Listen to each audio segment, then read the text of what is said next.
আসসালামু আলাইকুম রহমতুল্লাহি ওবরকাতুহু।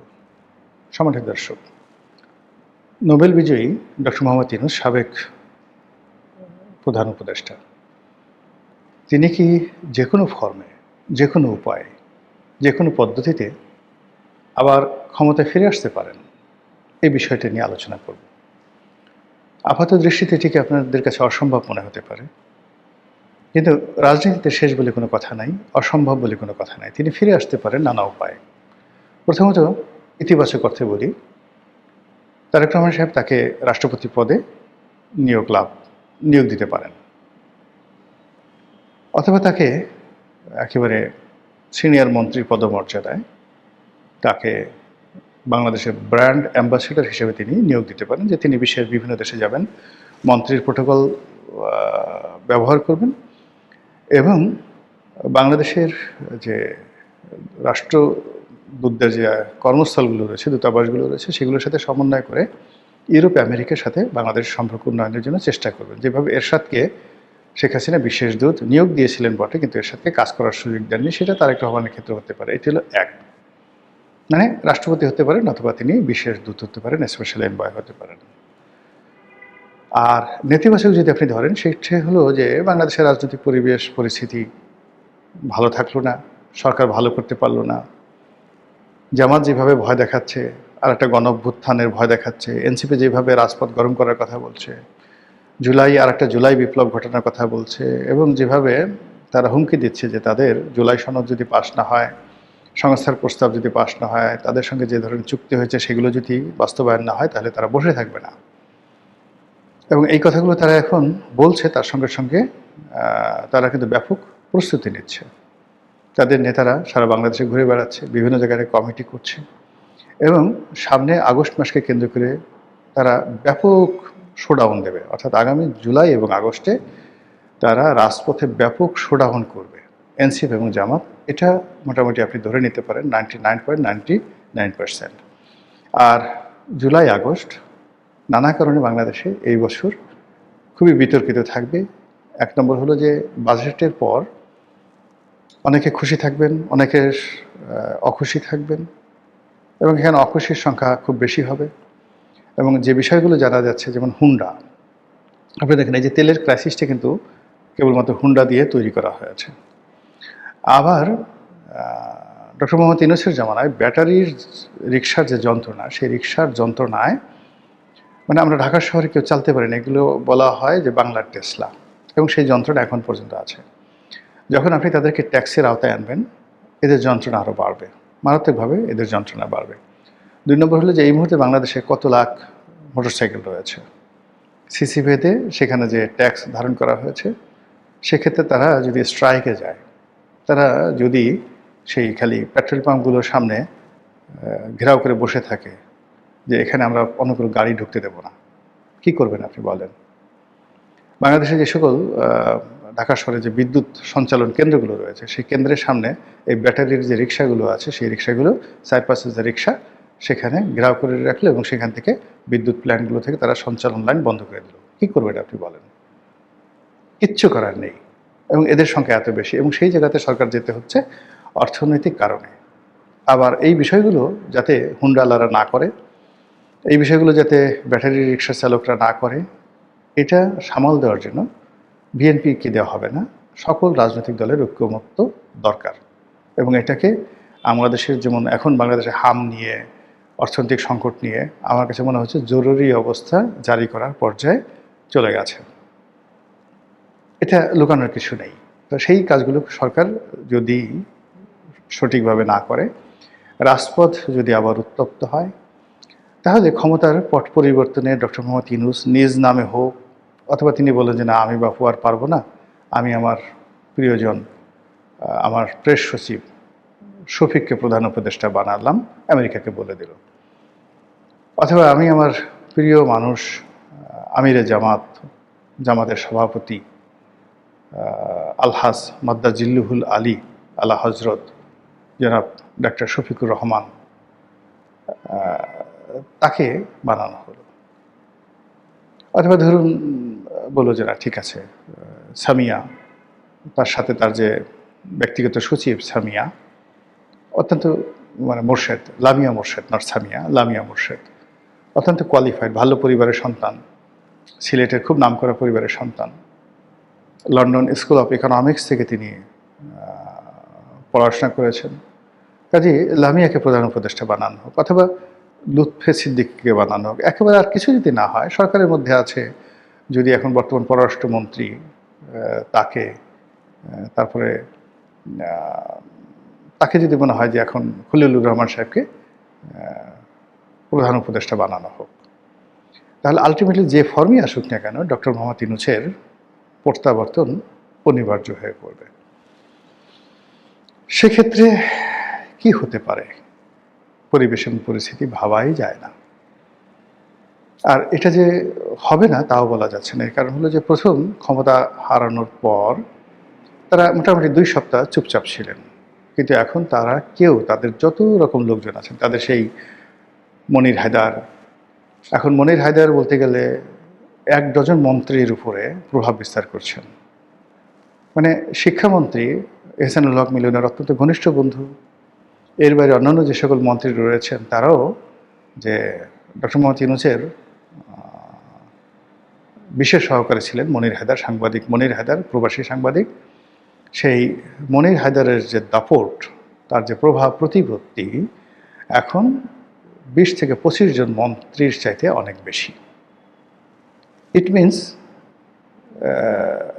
ডক্টর মোহাম্মদ ইউনূস এবং আমেরিকার প্রভাব যায়নি। এখন মনির হায়দারকে যারা ভয় পাচ্ছেন, পাত্তা দিচ্ছেন, সম্মান করছেন, কাছে ভিড়তে দিচ্ছেন, এমনকি বিএনপি তাদের যে ক্রোড়পত্র বের করে বিশেষ দিন উপলক্ষে, তাদের যে বিশেষ ক্রোড়পত্র, সেখানে মনির হায়দারের লেখা থাকে।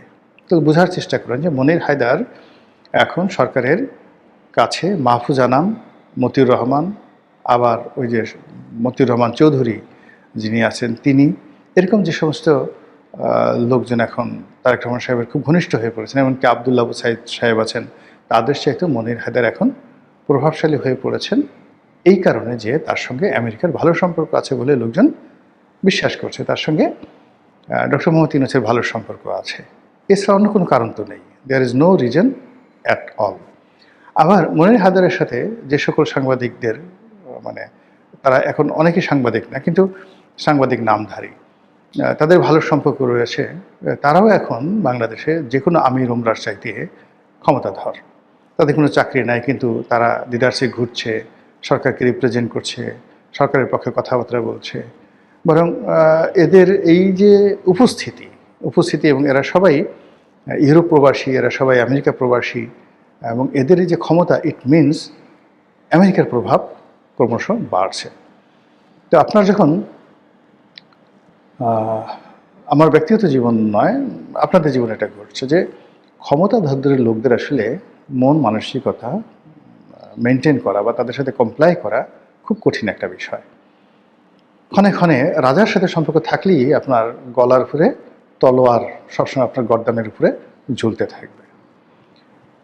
তো এই হলো অবস্থা। তো সেক্ষেত্রে ধরেন তারেক রহমান এখন ক্ষমতাধর লোকজন আছেন, তার সঙ্গে সম্পর্ক রক্ষা করাটা এত সোজা বিষয় নয়। এটা তার বিষয় না, যারা তার সঙ্গে সম্পর্ক স্থাপন করবেন বা করে চলছেন, এটা অনেকটা বিশাল, মানে সূর্যের কাছাকাছি যাওয়া মানে বিরাট ব্যাপার।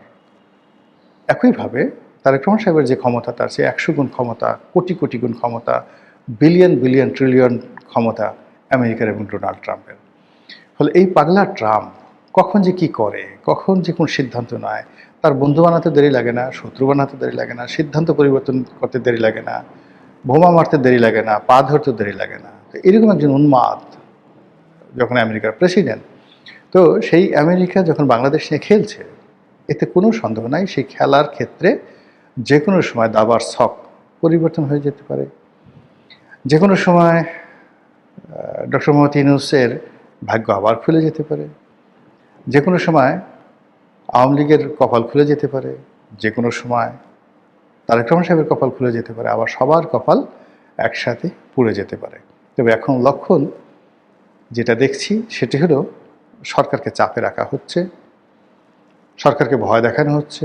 সরকার যে এই যে ঘন ঘন চীনে যাচ্ছে, চীনমুখী হচ্ছে, চীনের সাথে দহরম মহরম করার চেষ্টা করছে, তিস্তা ব্যারেজ করতে চাচ্ছে, গঙ্গা ব্যারেজ করতে চাচ্ছে, তারপরে বগুড়াতে আন্তর্জাতিক মানের বিমান ঘাঁটি করতে চাচ্ছে, না বিমান বন্দর করতে চাচ্ছে।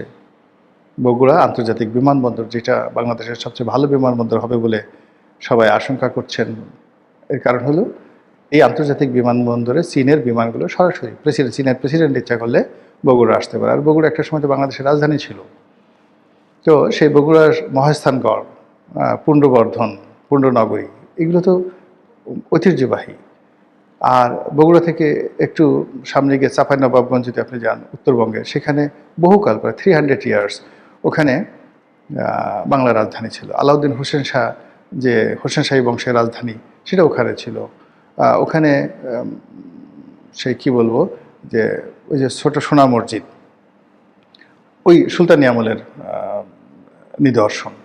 তো কাজে ওই এলাকাকে কেন্দ্র করে একটা নতুন রাজনীতির বলয় হতে পারে। সেখানে এই বলয়টা তৈরি করার জন্য সেখানে চীনের উপস্থিতি দরকার, এবং চীনের সেই বিমান ঘাঁটি, চীনের সেই 1000 শয্যা বিশিষ্ট হাসপাতাল, এগুলোকে কেন্দ্র করে উত্তরবঙ্গের এই এলাকাতে যত বেশি বাংলাদেশ তার সামরিক শক্তি বাড়াবে, রাজনৈতিক শক্তি বাড়াবে, ততই ভারতের রীতিমতো তছনছ হয়ে যাবে। আপনারা জানেন যে এই সময়টাতে উত্তরবঙ্গের এখন ঠিক কোন এলাকাতে শশাঙ্কের রাজধানী ছিল আমরা বলতে পারি না, তবে উত্তরবঙ্গের দিনাজপুর বা রংপুর বা এই যাকে বলা হয় বগুড়ার কোনো একটা অঞ্চলে শশাঙ্কের রাজধানী ছিল, এবং শশাঙ্কের এই রাজধানীর থাকার কারণে এখান থেকে পুরো উত্তর ভারত তিনি দখল করে ফেলেছিলেন, একদম দিল্লি পর্যন্ত, হরিয়ানা পর্যন্ত তিনি অধিকার করে ফেলেছিলেন।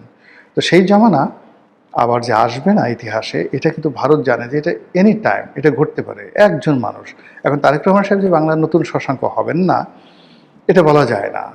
এই বাংলাতে অনেক মানুষ হয়েছেন, তিনি যে ইখতিয়ার উদ্দিন মোহাম্মদ বিন বখতিয়ার খলজি হবেন না, ইখতিয়ার মোহাম্মদ বখতিয়ার খলজি তিনি কি এই সিকিম অভিযান করেননি? তিনি পারেননি, কিন্তু সিকিম পর্যন্ত যাওয়ার আগে যত জায়গা আছে সব তো তিনি তছনছ করেছেন, সবগুলো তিনি জয়লাভ করেছেন। তো তারেক রহমান সাহেব তো এটা হতে পারে। তো এইটাকে কেন্দ্র করে ভারত তো বসে নাই, তারা চক্রান্ত করছে। এটাকে কেন্দ্র করে যেটা আমেরিকা চাচ্ছে যে তারা তাদের প্রভাব সেই কক্সবাজারের দিকে নিয়ে যাবে।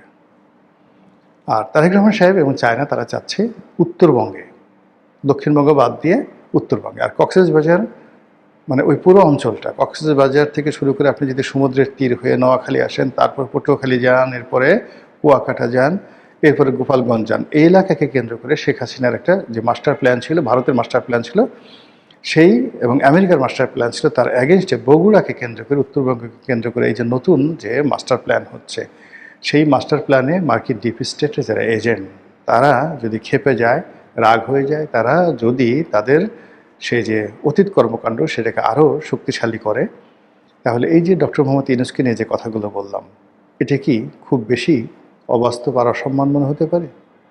যখন ডক্টর মোহাম্মদ ইউনূস শেখ হাসিনার জামানাতে মজলুম ছিলেন, সেই অবস্থায় তিনি বাংলাদেশের প্রধান উপদেষ্টা হবেন এটা পাগলও কল্পনা করেনি। আর এখন তিনি প্রধান উপদেষ্টা হয়েছেন, এখনও তিনি ভিভিআইপি প্রোটোকলে দেশে ভিতরে এবং বাইরে ঘুরে বেড়াচ্ছেন। এখনও পর্যন্ত তার চেহারা নষ্ট হয়নি, কথা নষ্ট হয়নি, তিনি আগের মতো হাসছেন, আগের মতো শক্তিমত্তা প্রদর্শন করছেন। তার যারা লোকজন রয়েছেন তারাও বুক ফুলিয়ে হাঁটছেন, এবং তার যে সকল আমেরিকান যারা লোকজন রয়েছেন, মনির হায়দার, তারপরে বদিউল আলম মজুমদার, এরপর আলী রিয়াজ সাহেব, তারা সবাই আবার নতুন করে প্রজেক্ট 007 সামনে নিয়ে তারা কথাবার্তা বলে যাচ্ছেন, সরকারকে হুমকি দিচ্ছেন, ধামকি দিচ্ছেন, সংস্কারের কথা বলছেন। হোয়াট ডাজ ইট মিন? ডাল মে কুছ কালা হ্যায়। মহান আল্লাহ আমাদের সবাইকে হিদায়াত দান করুন এবং হেফাজত করুন। আসসালামু আলাইকুম ওয়া রাহমাতুল্লাহি ওয়া বারাকাতুহু।